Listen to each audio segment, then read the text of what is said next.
بسم الله الرحمن الرحيم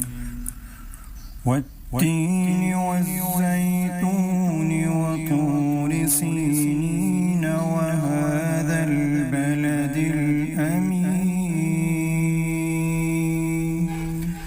لقد خلقنا الإنسان في أحسن تقويم ثم رددناه أسفل سافلين إلا الذين آمنوا وعملوا الصالحات فلهم أجر غير ممنون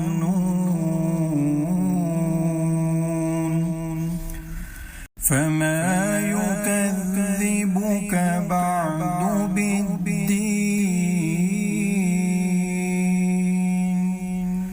أليس الله بأحكم الحاكمين صدق الله العظيم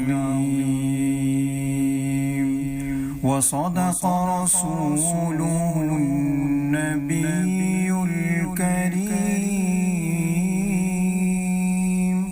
ونحن ذلك من الشاهدين ربنا